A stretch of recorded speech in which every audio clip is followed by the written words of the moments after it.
ਸਤਿ ਸ਼੍ਰੀ ਅਕਾਲ ਦੋਸਤੋ, Canadian immigration and IELTS centre Patiala ਤੋਂ ਮੈਂ ਵਿਕਰਮ। ਅੱਜ ਦੀ ਇਸ ਵੀਡੀਓ 'ਚ ਅਸੀਂ ਇੱਕ ਨਵਾਂ ਟੌਪਿਕ ਸ਼ੁਰੂ ਕਰਨ ਜਾ ਰਹੇ ਹਾਂ, ਕਿਉਂਕਿ ਤੁਹਾਨੂੰ ਪਤਾ ਹੈ ਕਿ ਅਸੀਂ ਆਲਰੇਡੀ ਟੈਂਸਿਸ ਦੇ ਉੱਪਰ ਕੰਮ ਕਰ ਰਹੇ ਹਾਂ। ਟੈਂਸਿਸ ਦੇ ਉੱਪਰ ਲੈਕਚਰਸ ਨੇ ਜਿਹੜੇ ਅਪਲੋਡ ਕਰ ਰਹੇ ਹਾਂ। ਹੁਣ ਤੱਕ ਅਸੀਂ ਪ੍ਰੈਜ਼ੈਂਟ ਦੇ ਜਿੰਨੇ ਵੀ ਟੈਂਸਿਸ ਨੇ ਉਹਨਾਂ ਨੂੰ ਆਲਮੋਸਟ ਕਵਰ ਕਰ ਚੁੱਕੇ ਹਾਂ। ਬਟ ਟੈਂਸਿਸ ਨੂੰ ਸਿੱਖਣਾ ਨਾ ਕਾਫੀ ਹੈ ਉਨੀ ਦੇਰ ਤੱਕ ਜਿੰਨੀ ਦੇਰ ਤੱਕ ਤੁਸੀਂ ਆਪਣੀ ਜਿਹੜੀ ਹੈ ਕਲੈਕਸ਼ਨ ਆਫ ਵਰਡ ਯਾਨੀ ਵੋਕੈਬਲਰੀ ਹੈ ਜਿਹੜੀ ਇੰਪਰੂਵ ਨਹੀਂ ਕਰਦੇ। ਤੁਸੀਂ ਟੈਂਸਿਸ ਦੇ ਨਾਲ ਨਾਲ ਹੋਰ ਜ਼ਿਆਦਾ ਇੰਗਲਿਸ਼ ਦੇ ਵਰਡਸ ਵੀ ਸਿੱਖੋ ਤਾਂ ਕਿ ਉਹਨਾਂ ਵਰਡਸ ਨੂੰ ਤੁਸੀਂ ਟੈਂਸਿਸ ਦੀ ਹੈਲਪ ਨਾਲ ਇੱਕ ਪੂਰੇ ਸੈਂਟੈਂਸ ਦੇ ਰੂਪ 'ਚ ਯੂਜ਼ ਕਰ ਸਕੋ। ਹੁਣ ਤੱਕ ਅਸੀਂ ਬੜੇ ਮੈਥਡ ਦੇਖੇ ਕਿ ਕਿਵੇਂ ਆਪਣੀ ਵੋਕੈਬਲਰੀ ਵਧਾਉਣੀ ਹੈ। ਜਿਵੇਂ ਕੁਝ ਲੋਕ ਕਹਿੰਦੇ ਨੇ ਕਿ ਨਿਊਜ਼ਪੇਪਰ ਪੜ੍ਹੋ, ਇੰਗਲਿਸ਼ ਮੂਵੀਜ਼ ਦੇਖੋ, ਠੀਕ ਹੈ, ਜਾਂ ਕਈ ਹੋਰ ਤਰੀਕੇ ਕਿ ਵਾਰ-ਵਾਰ ਚੀਜ਼ਾਂ ਨੂੰ ਰਿਵਾਈਜ਼ ਕਰੋ ਤਾਂ ਕਿ ਚੀਜ਼ਾਂ ਤੁਹਾਨੂੰ ਯਾਦ ਰਹਿਣ, ਠੀਕ ਹੈ। ਇੱਕ ਹੋਰ ਟੈਕਨੀਕ ਹੈ ਜਿਹਨੂੰ ਅਸੀਂ ਯੂਜ਼ ਕਰ ਸਕਦੇ ਹਾਂ ਔਰ 100% ਇਫੈਕਟਿਵ ਹੈ। ਇਹਦਾ ਇਫੈਕਟਿਵਨੈਸ ਹੈ ਜਿਹੜੀ ਤੁਹਾਨੂੰ ਦੋ ਤਰੀਕੇ ਨਾਲ ਦਿਖੂਗੀ। ਇੱਕ ਤਾਂ ਤੁਸੀਂ ਜਿਹੜੇ ਨਵੇਂ ਵਰਡ ਨੇ ਉਹ ਜ਼ਰੂਰ ਸਿੱਖੋਗੇ, ਜਿਵੇਂ ਕਿ ਅਸੀਂ ਹਰ ਵਾਰੀ ਸਿੱਖਦੇ ਹਾਂ, ਬਟ ਉਹ ਵਰਡ ਤੁਹਾਨੂੰ ਕਿੰਨੇ ਕੁ ਯਾਦ ਰਹਿੰਦੇ ਨੇ ਜਾਂ ਕਿੰਨੀ ਦੇਰ ਤੱਕ ਯਾਦ ਰਹਿੰਦੇ ਨੇ ਇਹ ਵੀ ਤੁਸੀਂ ਚੈੱਕ ਕਰ ਸਕਦੇ ਹੋ। ਸੋ ਆਓ ਸਟਾਰਟ ਕਰਦੇ ਹਾਂ ਇਸ ਟੈਕਨੀਕ ਨੂੰ। ਇਸ ਟੈਕਨੀਕ ਦਾ ਨਾਮ ਹੈ ਕੁਇਜ਼ਿੰਗ। ਕੁਇਜ਼ਿੰਗ ਦਾ ਮਤਲਬ ਹੈ ਕਿ ਜੋ ਵੀ ਚੀਜ਼ ਤੁਸੀਂ ਸਿੱਖਦੇ ਹੋ ਉਹਨੂੰ ਇੱਕ ਕੁਐਸਚਨ ਦੇ ਰੂਪ 'ਚ ਕਨਵਰਟ ਕਰ ਲਓ। ਸੋ ਆਪਾਂ ਸਟਾਰਟ ਕਰਦੇ ਹਾਂ, ਇਹਨੂੰ ਐਗਜ਼ਾਮਪਲ ਦੀ ਹੈਲਪ ਨਾਲ ਦੇਖਦੇ ਹਾਂ ਕਿੱਦਾਂ ਇਹ ਚੀਜ਼ਾਂ ਕੰਮ ਕਰਦੀਆਂ। ਇੱਥੇ ਦੇਖੋ ਇੱਕ ਸੈਂਟੈਂਸ ਲਿਖਿਆ ਹੋਇਆ ਹੈ, ਹਰ ਸਪੀਚ ਐਕਸੈਂਚੁਏਟਿਡ ਦਾ ਟੈਂਸ਼ਨ ਬਿਟਵੀਨ ਬੋਥ ਪਾਰਟੀਜ਼। ਤਾਂ ਮੈਨੂੰ ਲੱਗਦਾ ਹੈ ਕਿ ਇਹਦੇ 'ਚ ਕਾਫੀ ਬੱਚਿਆਂ ਨੂੰ ਕੁਝ ਵਰਡਸ ਨੇ ਆਲਰੇਡੀ ਪਤਾ ਹੋਣਗੇ, ਕੁਝ ਲਈ ਉਹ ਵਰਡਸ ਨਵੇਂ ਹੋਣਗੇ। ਤਾਂ ਜਿਹੜੇ ਵੀ ਨਵੇਂ ਵਰਡ ਨੇ ਉਹਨਾਂ ਨੂੰ ਅਸੀਂ ਕਿਵੇਂ ਸਿੱਖਣਾ ਹੈ, ਤਾਂ ਕਿਵੇਂ ਇਸ ਚੀਜ਼ ਦੀ ਕੀ ਗਾਰੰਟੀ ਹੈ ਕਿ ਉਹ ਚੀਜ਼ ਸਾਨੂੰ ਯਾਦ ਵੀ ਰਹੇਗੀ, ਉਸ ਚੀਜ਼ ਦਾ ਮੈਥਡ ਆਪਾਂ ਡਿਸਕਸ ਕਰ ਰਹੇ ਹਾਂ। ਇਸ ਸੈਂਟੈਂਸ ਦਾ ਮਤਲਬ ਹੈ ਹਰ ਸਪੀਚ, ਮਤਲਬ ਉਹਦੀ ਸਪੀਚ ਨੇ ਐਕਸੈਂਚੁਏਟਿਡ ਦਾ ਟੈਂਸ਼ਨ, ਠੀਕ ਹੈ, ਟੈਂਸ਼ਨ ਵਧਾ ਦਿੱਤੀ ਦੋਨਾਂ ਪਾਰਟੀਆਂ ਦੇ ਦਰਮਿਆਨ। ਸਪੋਜ਼ ਕੋਈ ਦੋ ਪੋਲੀਟੀਕਲ ਪਾਰਟੀਜ਼ ਨੇ, ਉਹਨਾਂ 'ਚੋਂ ਕਿਸੇ ਇੱਕ ਪਾਰਟੀ ਦੇ ਕਿਸੇ ਇੱਕ ਲੀਡਰ ਨੇ, ਠੀਕ ਹੈ, ਕੋਈ ਬਿਆਨ ਦੇਤਾ, ਠੀਕ ਹੈ, ਕੋਈ ਸਪੀਚ ਕਰਦੀ, ਤਾਂ ਉਹਦੇ ਕਰਕੇ ਕਿ ਦੋ ਪਾਰਟੀਜ਼ ਦੇ ਵਿੱਚ ਜਿਹੜੀ ਟੈਂਸ਼ਨ ਹੈ, ਜਿਹੜਾ ਤਣਾਅ ਹੈ ਹੋਰ ਵੱਧ ਗਿਆ, ਠੀਕ ਹੈ। ਤਾਂ ਉਸ ਚੀਜ਼ ਦੀ ਗੱਲ ਕਰ ਰਹੇ। ਤਾਂ ਇਹਦੇ 'ਚ ਦੇਖੋ ਆਪਾਂ ਸਪੋਜ਼ ਇਹ ਵਾਲਾ ਨਵਾਂ ਵਰਡ ਹੈ ਐਕਸੈਂਚੁਏਟ, ਠੀਕ ਹੈ। ਤਾਂ ਇਸ ਵਰਡ ਨੂੰ ਜਦੋਂ ਅਸੀਂ ਸਿੱਖ ਰਹੇ ਹਾਂ ਉਦੋਂ ਕਿਵੇਂ ਸਿੱਖਣਾ ਹੈ, ਠੀਕ ਹੈ। ਪਹਿਲਾਂ ਅਸੀਂ ਆਪਣੀ ਸਿੱਖਣ ਦਾ ਮੈਥਡ ਇੰਪਰੂਵ ਕਰੀਏ, ਕਿਉਂਕਿ ਜ਼ਿਆਦਾਤਰ ਅਸੀਂ ਕੀ ਕਰਦੇ ਹਾਂ, ਸਿਰਫ ਇਹਦੀ ਟ੍ਰਾਂਸਲੇਸ਼ਨ ਦੇਖਾਂਗੇ ਡਿਕਸ਼ਨਰੀ ਦੇ ਅੰਦਰ ਔਰ ਇਹਨੂੰ ਸਿਰਫ ਯਾਦ ਕਰਨਾ, ਠੀਕ ਹੈ। ਉਹ ਪੂਰੀ ਤਰੀਕੇ ਨਾਲ ਸਹੀ ਮੈਥਡ ਨਹੀਂ ਹੈ, ਉਹਦੇ 'ਚ ਗਲਤੀ ਹੋਣ ਦੇ ਚਾਂਸ ਨੇ। ਤੁਸੀਂ ਹੋਰ ਵੀ ਕੁਝ ਚੀਜ਼ਾਂ ਨੇ ਇਹਦੇ ਅੰਦਰ ਧਿਆਨ ਰੱਖਣਾ। ਸਭ ਤੋਂ ਪਹਿਲਾਂ ਜੋ ਵੀ ਵਰਡ ਤੁਸੀਂ ਲਿਖਿਆ ਉਹਦੇ ਵਰਡ ਦੇ ਨਾਲ ਤੁਸੀਂ ਉਸੇ ਜਗ੍ਹਾ 'ਤੇ ਜਾਂ ਕਿਸੇ ਸੈਪਰੇਟ ਜਗ੍ਹਾ 'ਤੇ, ਠੀਕ ਹੈ, ਨੋਟ ਕਰੋ ਕਿ ਇਹ ਜਿਹੜਾ ਵਰਡ ਹੈ ਪਹਿਲੀ ਚੀਜ਼ ਕਿਹੜੀ ਕੈਟੇਗਰੀ ਨੂੰ ਬਿਲੋਂਗ ਕਰਦਾ ਹੈ। ਮਤਲਬ ਇਹ ਨਾਊਨ ਹੈ, ਪ੍ਰੋਨਾਊਨ ਹੈ, ਵਰਬ ਹੈ, ਐਡਜੈਕਟਿਵ ਹੈ, ਐਡਵਰਬ ਹੈ, ਠੀਕ ਹੈ। ਮਤਲਬ ਜਿੰਨੇ ਵੀ ਪਾਰਟਸ ਆਫ ਸਪੀਚ ਨੇ ਉਹਨਾਂ 'ਚੋਂ ਕਿਸੇ ਇੱਕ ਚੀਜ਼ ਨਾਲ ਇਹ ਸੰਬੰਧ ਰੱਖਦਾ ਹੋਊਗਾ। ਤਾਂ ਇਸ ਕੇਸ 'ਚ ਕੀ ਹੈ, ਇਹ ਵਰਬ ਹੈ, ਠੀਕ ਹੈ ਜੀ। ਇਸ ਕੇਸ 'ਚ ਕੀ ਹੈ, ਇਹ ਵਰਬ ਹੈ, ਠੀਕ ਹੈ। ਤਾਂ ਜਦੋਂ ਤੁਹਾਨੂੰ ਪਤਾ ਲੱਗ ਗਿਆ ਇਹ ਵਰਬ ਹੈ ਤਾਂ ਇਹਦਾ ਮਤਲਬ ਹੈ ਕਿ ਇਹ ਕੋਈ ਕਿਰਿਆ ਹੈ, ਠੀਕ ਹੈ। ਹੁਣ ਅਸੀਂ ਦੇਖਾਂਗੇ ਇਹਦੀ ਟ੍ਰਾਂਸਲੇਸ਼ਨ ਆਪਣੀ ਮਦਰ ਟੰਗ 'ਚ। ਜੇ ਤੁਹਾਡੀ ਪੰਜਾਬੀ ਹੈ ਮਦਰ ਟੰਗ ਤਾਂ ਤੁਸੀਂ ਇਹਨੂੰ ਪੰਜਾਬੀ 'ਚ ਟ੍ਰਾਂਸਲੇਟ ਕਰੋਗੇ, ਜੇ ਹਿੰਦੀ ਹੈ ਤਾਂ ਹਿੰਦੀ 'ਚ ਕਰਾਂਗੇ ਓਬਵੀਅਸਲੀ, ਠੀਕ ਹੈ। ਤਾਂ ਸੈਕਿੰਡ ਪਾਰਟ ਕੀ ਹੈ, ਜਦੋਂ ਤੁਹਾਨੂੰ ਪਤਾ ਚੱਲ ਰਿਹਾ ਕਿ ਇਹ ਵਰਬ ਹੈ ਜਾਂ ਨਾਊਨ ਹੈ, ਉਸ ਤੋਂ ਬਾਅਦ ਅਸੀਂ ਕੀ ਕਰਾਂਗੇ, ਇਹਨੂੰ ਟ੍ਰਾਂਸਲੇਟ ਕਰਾਂਗੇ, ਠੀਕ ਹੈ। ਟ੍ਰਾਂਸਲੇਟ ਇਨ ਪੰਜਾਬੀ, ਠੀਕ ਹੈ। ਤਾਂ ਇੱਥੇ ਇਹਦੀ ਟ੍ਰਾਂਸਲੇਟ ਦਾ ਮਤਲਬ ਹੈ ਵਧਾਉਣਾ। ਮੈਂ ਫਿਰ ਲਿਖਾਂ, ਠੀਕ ਹੈ। ਇਹਦਾ ਜਿਹੜਾ ਸ਼ਬਦ ਵਾਲਾ ਮੀਨਿੰਗ ਹੈ ਉਹ ਹੈਗਾ ਵਧਾਉਣਾ। ਐਕਸੈਂਚੁਏਟ ਦਾ ਮਤਲਬ ਹੁੰਦਾ ਹੈ ਵਧਾਉਣਾ, ਓਕੇ। ਤੀਸਰੀ ਚੀਜ਼ ਅਸੀਂ ਦੇਖਾਂਗੇ ਇਹਨੂੰ ਯੂਜ਼ ਕਿੱਥੇ ਕਿੱਥੇ ਕਰ ਸਕਦੇ ਹਾਂ, ਇਹਦਾ ਇਸਤੇਮਾਲ ਕਿੱਥੇ ਹੈ। ਐਕਸੈਂਚੁਏਟ ਦਾ ਮਤਲਬ ਵੀ ਵਧਾਉਣਾ ਹੁੰਦਾ ਹੈ, ਇਨਕਰੀਜ਼ ਦਾ ਮਤਲਬ ਵੀ ਵਧਾਉਣਾ ਹੁੰਦਾ ਹੈ, ਠੀਕ ਹੈ।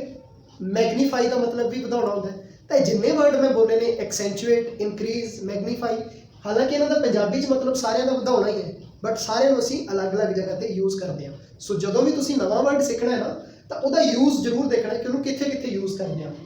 ਤਾਂ ਉਹਦਾ ਜਿਹੜਾ ਯੂਜ਼ ਹੈ ਮਤਲਬ ਕਿਹੜੀ ਸਿਚੁਏਸ਼ਨ ਲਈ ਯੂਜ਼ ਕਰਦੇ ਹਾਂ, ਓਕੇ।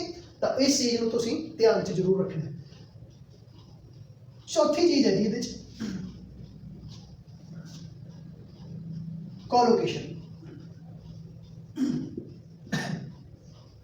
ਕੋਲੋਕੇਸ਼ਨ ਦਾ ਮਤਲਬ ਹੁੰਦਾ ਹੈ ਗਰੁੱਪ ਆਫ ਵਰਡ।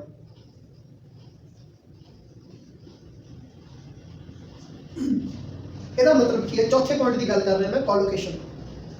ਕੋਲੋਕੇਸ਼ਨ ਦਾ ਮਤਲਬ ਹੈ ਕਿ ਕਈ ਵਰਡ ਇਦਾਂ ਦੇ ਨੇ ਜਿਹੜੇ ਇੱਕ ਦੂਜੇ ਦੇ ਨਾਲ ਕੰਬੀਨੇਸ਼ਨ 'ਚ ਅਸੀਂ ਯੂਜ਼ ਕਰਦੇ ਹਾਂ ਹਮੇਸ਼ਾ, ਠੀਕ ਹੈ ਜੀ। ਤਾਂ ਜਿਹੜਾ ਵੀ ਵਰਡ ਤੁਸੀਂ ਨਵਾਂ ਸਿੱਖਦੇ ਹੋ ਉਹ ਹਰੇਕ ਕਿਸੇ ਨਾਲ ਕੰਬੀਨੇਸ਼ਨ ਨਹੀਂ ਬਣਾਉਂਦਾ ਕਦੀ, ਠੀਕ ਹੈ। ਇੱਕ ਆਪਾਂ ਐਗਜ਼ਾਮਪਲ ਲੈਂਦੇ ਹਾਂ। ਦੇਖੋ हैवी वर्ड है, एक बिग वर्ड है, एक लार्ज वर्ड है, तो दूसरा वर्ड चौथा वर्ड आप ले लेंगे रेन। ठीक है, इस चीज़ से ध्यान दो। ਤਾਂ ਤੁਸੀਂ ਦੇਖੋ ਜਦੋਂ ਵੀ ਅਸੀਂ ਇੰਗਲਿਸ਼ 'ਚ ਦੇਖਦੇ ਹੁਣ ਦੇਖੋ ਲਾਰਜ ਦਾ ਮਤਲਬ ਵੀ ਹੁੰਦਾ ਹੈ ਵਿਸ਼ਾਲ, ਬਿਗ ਦਾ ਮਤਲਬ ਵੀ ਵਿਸ਼ਾਲ, ਹੈਵੀ ਦਾ ਮਤਲਬ ਵੀ ਕੀ ਹੈ ਕੋਈ ਚੀਜ਼ ਜਿਹੜੀ ਸਾਈਜ਼ 'ਚ ਵੱਡੀ ਹੈ ਮਤਲਬ ਵਿਸ਼ਾਲ। ਠੀਕ ਹੈ, ਤਾਂ ਹੁਣ ਜਦੋਂ ਆਪਾਂ ਇਹਦੀ ਇਸ ਚੀਜ਼ ਦੀ ਮੈਂ ਗੱਲ ਕਰ ਰਿਹਾ ਕੋਲੋਕੇਸ਼ਨ ਦੀ। ਠੀਕ ਹੈ, ਤਾਂ ਇਹਨਾਂ 'ਚੋਂ ਸਾਰੇ ਵਰਡ ਦਾ ਮਤਲਬ ਪੰਜਾਬੀ 'ਚ ਆਲਮੋਸਟ ਸੇਮ ਹੈ, ਬਟ ਜਦੋਂ ਤੁਸੀਂ ਇਹਨੂੰ ਰੇਨ ਦੇ ਨਾਲ ਯੂਜ਼ ਕਰਨਾ ਹੈ ਤਾਂ ਤੁਸੀਂ ਸਿਰਫ ਹੈਵੀ ਵਰਡ ਹੈ ਜਿਹੜਾ ਇਹਨੂੰ ਯੂਜ਼ ਕਰ ਸਕਦੇ ਹੋ। ਆਹ ਵਾਲਾ ਜਿਹੜਾ ਵਰਡ ਆਪਾਂ ਹਮੇਸ਼ਾ ਯੂਜ਼ ਕਰਦੇ ਹਾਂ, it is raining heavily outside. ठीक है, बाहर बड़ा ज़्यादा मीह पै रहा है, हैवी रेन असीं बोलते हैं। कभी भी असीं बिग रेन नहीं बोलते, कभी भी असीं लार्ज रेन नहीं बोलते। ओके, ਇਹਦਾ मतलब ਕੀ ਹੈ कि कुछ वर्ड्स ने ਜਿਹੜੇ कि हमेशा एक दूसरे ਨਾਲ ਅਸੀਂ यूज़ करते हैं ਉਹਨਾਂ ਨੂੰ ਕਹਿੰਦੇ ਆ ਕੋਲੋकेशन। कोलोकेशन, लोकेशन ਦਾ मतलब ਥਾਂ, ਕੋ ਦਾ मतलब ਆਪਸੀ ਥਾਂ, ਔਰ ਇਹ ਦੋ ਵਰਡਸ ਦੀ ਆਪਸੀ ਥਾਂ ਹੈ ਜਿਹੜੀ ਉਹ ਪ੍ਰੋਪਰ ਹੈ, ਇਹਨਾਂ ਨੂੰ ਅਸੀਂ यूज़ ਕਰ ਸਕਦੇ ਹਾਂ। ਬਟ ਜਿਹੜਾ ਬਿਗ ਤੇ ਲਾਰਜ ਹੈ ਇਹਨਾਂ ਦੋਨਾਂ ਨੂੰ ਰੇਨ ਨਾਲ ਨਹੀਂ यूज़ ਕਰ ਸਕਦੇ। ਓਕੇ, ਇਹਨਾਂ ਦੋਵਾਂ ਨੂੰ ਕਿਸੇ ਹੋਰ ਜਗ੍ਹਾ ਤੇ यूज़ ਕਰ ਸਕਦੇ।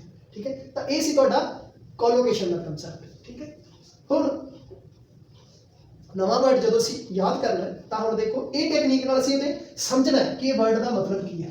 ठीक है, तो हुण इत्थे देखो लिखिआ हर speech accentuated the tension between both parties. दोनों पार्टियां च जिहड़ी टेंशन वधाती उस कुड़ी दी स्पीच है। ठीक है, तो हुण एक्सेंचुएट वर्ड है, अगर एक्सेंचुएट वर्ड की आपां कोलोकेशन की गल करिए तो एक्सेंचुएट वर्ड है जिहड़ा आपां दो तीन चीज़ों नाल होर यूज़ कर सकते हैं। एक तो देखो टेंशन नाल यूज़ किया होया, एक इहनूं यूज़ कर सकते हैं आपां फ्लेवर नाल। ठीक है, फ्लेवर किसी चीज़ का जिहड़ा आपां खाण पीण दी चीज़ों की गल करते हैं। ठीक है, एक्सेंचुएट दा फ्लेवर, फ्लेवर वधाउणा। ठीक है, एक्सेंचुएट दा डिफरेंस, होर भी कुछ वर्ड्स हो सकते हैं जिन्होंने आपां यूज़ कर सकते हैं एक्सेंचुएट दे। ठीक है, ये चीज़ां ने जिहड़ियां आपां ध्यान च रखनी। ठीक है, एक्सेंचुएट द अपीयरेंस,